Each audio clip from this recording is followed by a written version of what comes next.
السلام علیکم. زه منیس خان او نن د نومبر 14 تاریخ پرون ما چې د میا نواز شریف صاحب په قومي اسمبلی کې ولیدو نو مې ډېر خفه شو ځکه چې کم په بېوسۍ سره ناسو او ترمیم دپاره به چې هغوی پاسه او پا بسېدو او بیا به بالکل خاموش وو.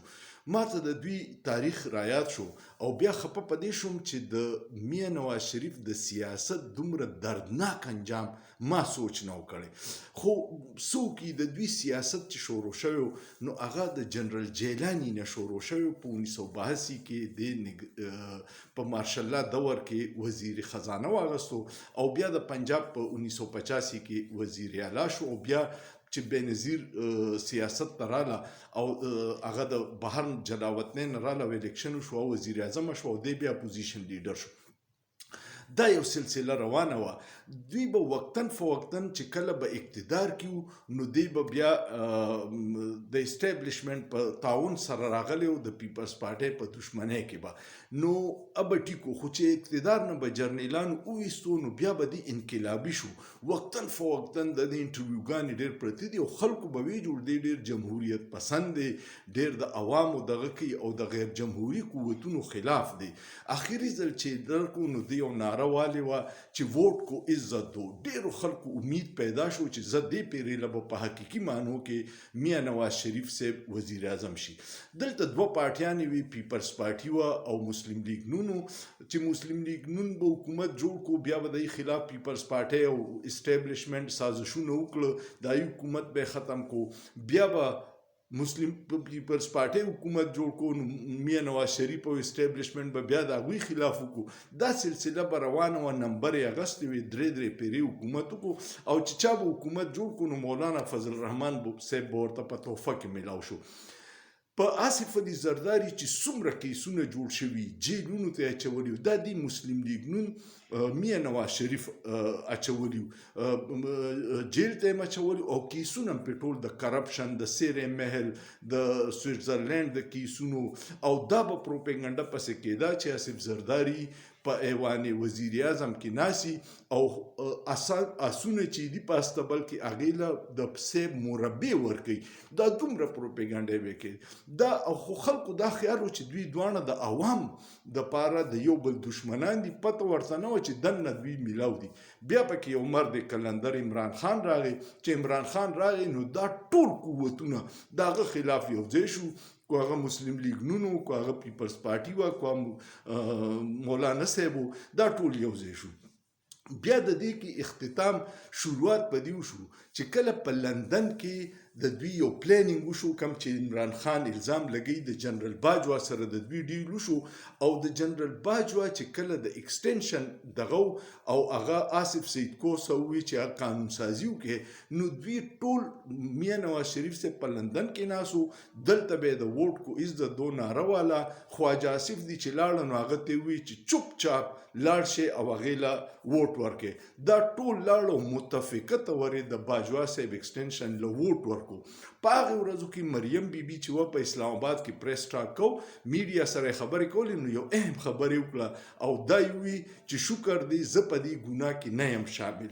اوس چې دی نو میا نواز شریف صاحب 27 ترمیم چې غیر جمهوري قوتونه اسټابلیشمنټ مضبوطی او نظام انصاف او پارلیمنت انتهایی کمزوري کوي نو هغې له راوستی و.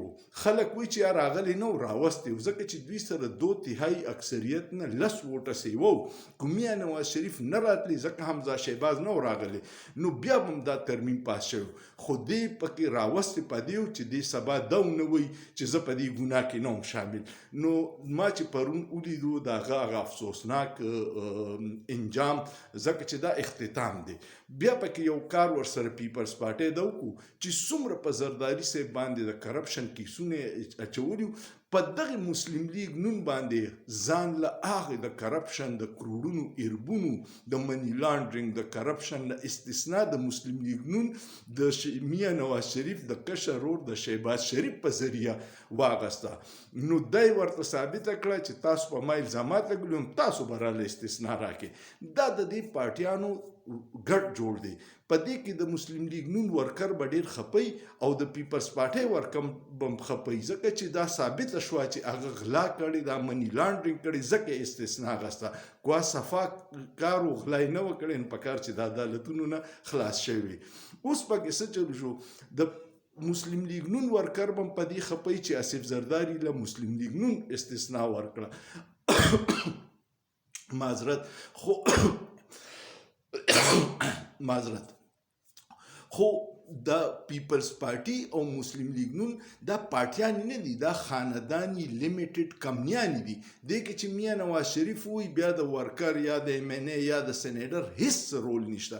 دغه چې بلاول او زرداری وي، نو سی ای سی والته اعتزاز سنوي چې سی ای سی ته کله د 27 ترمیم په فیصله کوله، نو د سره هیڅ چاته ډرافټ نو ملاو شوی او هغوی وی چې مونږ به حمایت کوو. نو ځکه چې زرداری صاحب او بلاول ډیل کړو، دغه سي میاں شهباز شریف او میاں نواز شریف صاحب ډیل کړو، نو دا غوی د ورکرانو د ایم ان ای ګانو هیڅ حیثیت نشته.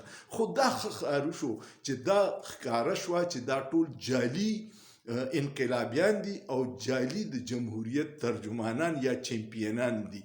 دا نه د انساني حقوق به خیال ساتي، نه د آئین خیال ساتي، نه د جمهوریت خیال ساتي، او دا د 27 ترمیم او د دوی د کردار ثابت کړه. الله دې وکړي چې پاکستان کې د 73 آئین د خپل روح سره بحال شي، ځکه هر ډیکټیټر راغلی دی، نو په هغې کې چینجز کړي دي او د انسان نه د پاکستان کې د انساني حقوق د جمهوریت هر لارې کمزوري کړې ده. نظام انصاف کمزوري، پارلیمنت کمزوري، انساني حقوق کمزوري، جمهوریت کمزوري. صرف غیر جمهوری قوتونه ورځ تر ورځه مضبوط شو او دې ګناه کې دا ټول سیاستدانان شامل دي او دوی په دې وجه کوي چې دوی سره د عوامو منډیټ نشته. دوی ته پته ده چې دا د غلا په منډیټ راغلي. نن ساره باسي چې کم اکثر د اسټیبلیشمنت ترجمانی کوي، یا منیب فاروق چې هغه هم خود ساخته ترجمان دی، هغوی دا مني چې په 8 فروری الیکشن عمران خان ګټلی دی او په فارم 47 دا اسمبلی جوړه شوې. نو چې اسمبلی جعلي وي، د عوام منډیټ نه وي، ابا لازماً بیا د طاقتورو د خواهشاتو مطابق فیصلې کوي، د عوامو د مفاد فیصلې او د پاکستان د مفاد فیصلې به نه کوي. امید لرم چې د میاں نواز شریف صاحب د انجام نه به ټول خلک عبرت والي چې دومره افسوسناک انجام چې 3 پیرې وزیر اعظم پاتې شوی دی او په اسمبلی کې اوف یې ونه کړو، نه تقریر یې وکړو، صرف یې ووټ اچولو لپاسو او بیا یې کېنو. ویډیو کوم خوښه شوه کمنټ وکړئ، لایک وکړئ، شیر وکړئ او سوچ پې وکړئ. په سوچ کې څه ګناه نشته.